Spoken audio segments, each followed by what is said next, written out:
Quirky weapons for a quirky warframe. That's the best way I can describe the Akceltra and the Akarius. And today we're going to be diving deeper into this Mastery Rank 8 secondary weapon.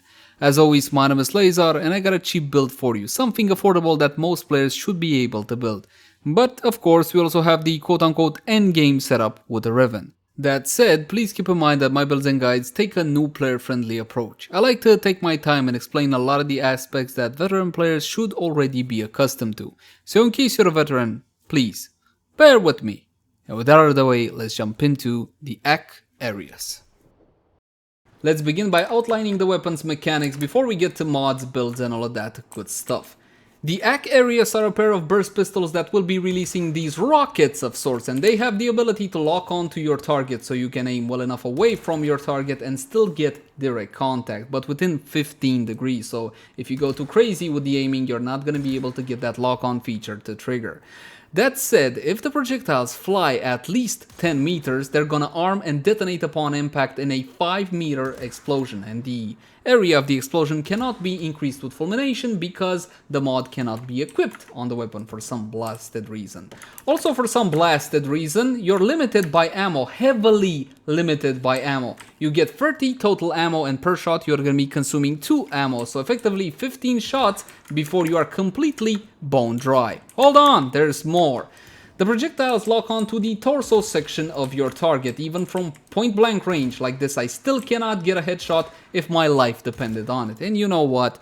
This is a status weapon, so headshots don't matter as much, but synergies with Harrow are effectively dead. But hey, you can at least reload faster if you sprint, because the base reload speed of these things are 3.4 seconds. And of course, Gauss will be making most use out of this mechanic. Let's see, did I point it out everything? Hopefully I didn't miss anything. Let's jump into stats to see precisely what we're dealing with. Mod capacity 60 out of 60, and if yours has only 30 out of 30, jump into actions and plug in the Auto King Catalyst. This will effectively double your mod capacity. You can get one from Nightwave, you can get a blueprint from the Daily Sortie, and you can also pay 20 plat to have one installed. My weapon has been formatted a total of 4 times, but for the weapon build I'm recommending you guys 3 format should be more than enough.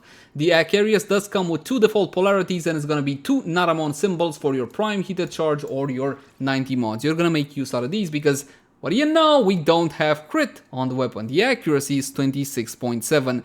But because of the lock-on mechanic, at least we can make use out of Magnum Force. 100% recommend. Crit chance doesn't exist, multiplier is also low, so even less reason to actually try to get some crit on this weapon with some arcane, some bonus additive after, maybe a Kavat buff, or maybe Harrow. That's dead in the water.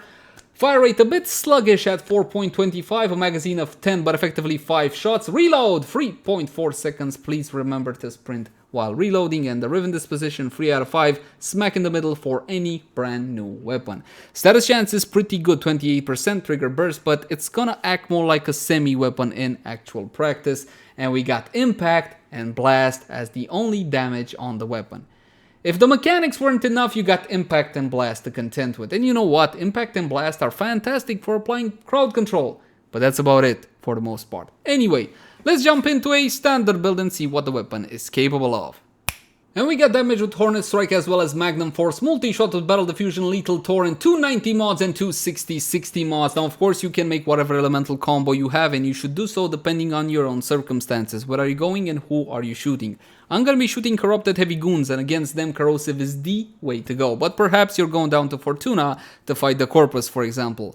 You can build Gas or Toxin, and you can even throw in a Prime Bane mod in that case. I still don't recommend Bane mods because they're a pain in the arse, but there you go, it should be said. From this mod selection, only Jolt is a bit of an issue because it's brought by Battle Kittier every 2 months, 3 months, something like that, and it can get to stupid prices on the trade chat, upwards of 80-90 plat. So bear that one in mind. When you see Battle, bring one, grab 2, grab 3 if you want to make some plat later on. So let's test the weapon and see how she performs. We got plenty of corrosive damage, we got a sky high status chance of 90-something%. We're gonna be spawning in the Corrupted Heavy Goons level 120. Let's see the damage. We unloaded 5 shots basically, but as you can see, I completely annihilated one of the corrupted heavy gunners and I got plenty of additional damage, plenty of AoE damage, and I didn't really hit myself. As you can see, I could damage myself if I ran into the explosions, which I'm not going to. But I am out of ammo, I'm completely out of... Why, D? I don't understand. The weapon is not that powerful to be gimped in such a horrible way. It's an annoying way to gimp out a weapon because it basically bothers the player. But hey, hold on, you can use ammo pads, you can use carrier and stuff, so fine, let's use carrier together with ammo case. That will be increasing our total ammunition reserve to 25 plus 10, 35. Yay, we got 2.5 shots extra. In terms of damage and performance, there's nothing wrong with this weapon. It acts like a champ for Mastery Rank 8. I just don't understand why they had to go and make it annoying to use. But again, in terms of a standard build, she definitely performs quite well. I mean, have a look. Look at all that AoE damage. And if you want, you can make it a primer for condition overload. Okay, because again, we got high status AoE, all of that good stuff. But the problem is, you can't really use it with a glaive. Okay, so you might want to consider the Zakti or the Cyanex if you want something like a primer for condition overload. Then what do you know? I'm out of ammo again. So let's talk Rivens on this weapon. You don't got crit, right? What do you do when you don't have crit? You go multi-shot and damage as a prio. Now this one was a loaner from a friend, from a viewer actually, and we rolled it about 35 times. Special thanks to Andy, special thanks to Sober, and to Kikski for sinking in their Kuva and my own Kuva into this one. This is all we got, guys. This is all we got, and that's all I'm willing to do for this weapon. Fire rate, multi-shot.